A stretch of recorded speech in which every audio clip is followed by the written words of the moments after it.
ప్రేక్షకులకు నమస్కారం అండి. కొంతమంది చాలా మంచి ఆహారం తీసుకుంటూ ఉంటారు. వాళ్ళు సార్ మేము మంచి డ్రై ఫ్రూట్స్ తింటున్నాం, ఖర్జూరం తింటున్నాం, క్యారెట్ తింటున్నాం, బీట్రూట్ తింటున్నాం, లేకపోతే మంచి అంజీరు తింటున్నాం, ఇలాగా చాలా బాగా ఫుడ్ హై ప్రోటీన్ ఫుడ్ తింటున్నాం, అన్నీ తింటున్నామండి మేము. కానీ మాకు నీరసంగానే ఉంటుంది, ఎప్పుడు బాడీలో హుషారు ఉండట్లేదు, అలాగే వెయిట్ కూడా పెరగట్లేదు, లేకపోతే మాకు అనేక రకాల జాయింట్స్ కానీ కీళ్ళు కానీ నొప్పులు ఉన్నాయి. ఇంత ఆహారం, ఇంత మంచి కాస్ట్లీ ఫుడ్ తీసుకున్నా మేము ఎందుకు ఇలా ఉంటున్నామని అడగొచ్చండి. మినరల్ డెఫిషియన్సీ అనేది మనిషిలో ఉన్నప్పుడు ఏమవుతుందంటే, మీరు అమృతం తిన్నా కానీ ఆ బాడీ అబ్జర్వ్ చేసుకునే గుణం ఉండదండి.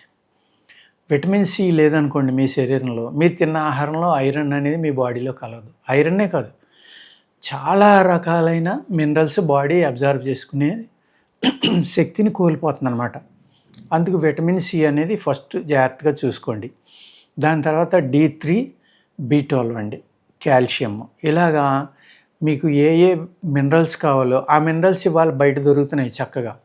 కాల్షియం కూడా న్యాచురల్ కాల్షియం తీసుకోండి. ఎందుకంటే సింథటిక్ కాల్షియం తినడం వల్ల ఏమవుతుందంటే తక్కువ పర్సంటేజ్ మీ బాడీలో కలిసి మిగిలింది మీ శరీరంలో కొంత డిపాజిట్ అయిపోయి ఉండిపోతుందండి. దానివల్ల అనేక రకాల సైడ్ ఎఫెక్ట్లు వస్తాయన్నమాట.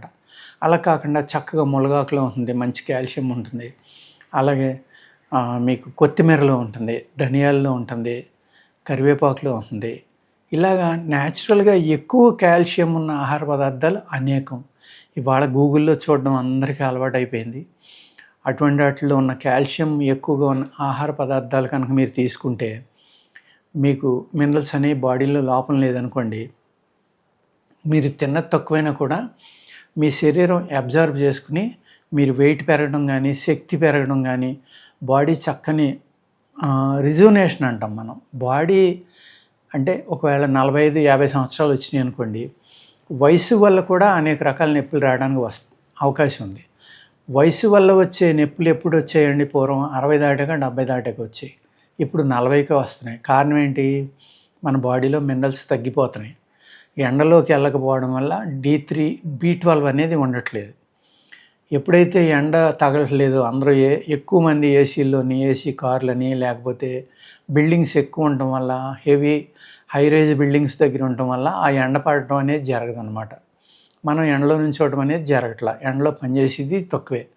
దానివల్ల చాలా మందిలో ఈ B12 అనే డెఫిషియన్సీ, D3 అనే డెఫిషియన్సీ అన్నీ వస్తాయండి.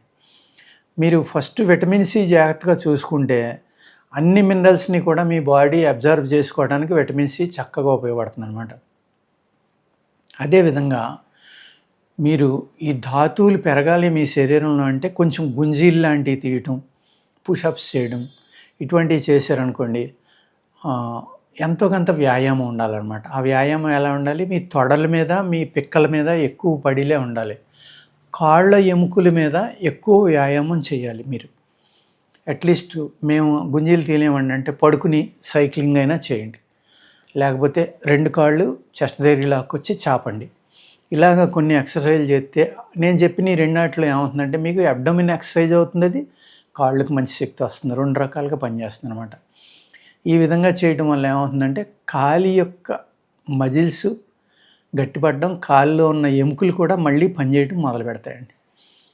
అలాగే మీరు ఎన్ని వ్యాయామాలు చేసినా, జిమ్ములు చేసినా, మంచి ఆహారం తిన్నా కూడా వీక్గానే ఉంటున్నాం, పెరగట్లేదు, మాకేమీ శక్తి పెరగట్లేదు అనుకున్నప్పుడు ఏంటంటే నేను చెప్పిన ఈ కారణాల వల్లే శక్తి అనేది పెరగదండి, మినరల్ డెఫిషియన్సీ వల్ల.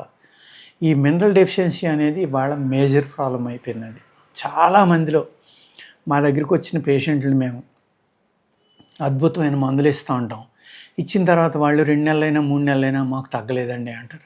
అరే ఇంత మంచి మందులు ఇచ్చాం కదా, ఎందుకు తగ్గలేదని అప్పుడు అనుమానం వస్తే కనుక D3, B12 టెస్ట్ చేయమంటాం. మన మందులకి తగ్గలేదు అంటే డెఫినెట్గా అవి తక్కువ ఉన్నట్టే లెక్కని మేము లెక్కేసుకుంటామండి. అప్పుడు వాళ్ళు వచ్చి అంటారు చాలా తక్కువగా ఉందండి అని. ఆ 2 వాడించిన తర్వాత మా మందులు వాడుతూ ఉంటే మంచి అద్భుతమైన ఫలితాలు వస్తాయి అన్నమాట. ఈ విధంగా ఈ మినరల్ డెఫిషియన్సీ అనేది చాలా ఎక్కువగా ఉందండి అందరిలో కూడా. అందుకేంటంటే మీరు కొంచెం ఎండలో నుంచోవడం, అలాగే D3, B12 ఇలాంటివి ఎక్కువగా ఉన్న ఆహార పదార్థాలు అంటే నెయ్యి, లేకపోతే బీట్రూట్, పాలు, ఎన్వి తినేవాళ్ళు అయితే చిన్న చేపలు, ఇలాంటివి తీసుకుంటూ ఉంటే ఏమవుతుందంటే మీ ఈ మినరల్ డెఫిషియన్సీ అనేది లేకుండా మీ శరీరాన్ని కాపాడుతుంది. అలాగే మంత్లీ కనీసం ఒక 2-3 వారాలు అంటే 2-3 రోజులైనా మీరు మునగాకు ఇలాంటివి మీరు కూరగా వండుకొని తినండి. అదేవిధంగా ఉసిరికాయని కూడా ఎక్కువగా వాడుకోండి ఆహార పదార్థాలు. ఉసిరి మురబ్బా కానీ, లేకపోతే ఉసిరికాయ యొక్క జ్యూసులు కూడా దొరుకుతున్నాయి బయట, అవి కానీ, ఉసిరి కషాయం కానీ, ఇటువంటివి తాగడం వల్ల ఏమవుతుందంటే మీకు ఐరన్ అనేది హయ్యెస్ట్ రికవరీ వస్తుంది మీ శరీరంలో. ఐరన్ అనేది మీకు బాడీలో సరిపడి ఉండి పెరుగుతుంది అనుకోండి, మీకు హెయిర్ ఫాల్ ఉండదు, జుట్టు కూడా చాలా బాగుంది, మీ శరీరం కూడా చక్కగా నిగనిగలాడుతూ ఎముకలు గట్టిగా ఉండి మీరు తిన్న ఆహారాన్ని చక్కగా బాడీ అబ్జర్వ్ చేసుకోవడం వల్ల మీరు ఆ నీరసం నుంచి కానీ, ఆ మజిల్ గ్రోత్ లేకపోవడం అనేది కానీ, ఇవన్నీ కూడా మళ్ళీ నార్మల్ అయ్యి మీరు చక్కగా ఆరోగ్యంగా తయారవుతారండి. అంచేత మినరల్ అనేది చాలా ఇంపార్టెంట్ పార్ట్ కాబట్టి ఈ మినరల్ అనేది చూసుకుంటానే మీరు ఏమైనా మంచి ఆహారం తీసుకోండి, 100% మీకు మంచి ఫలితం వస్తుందండి. నమస్కారం.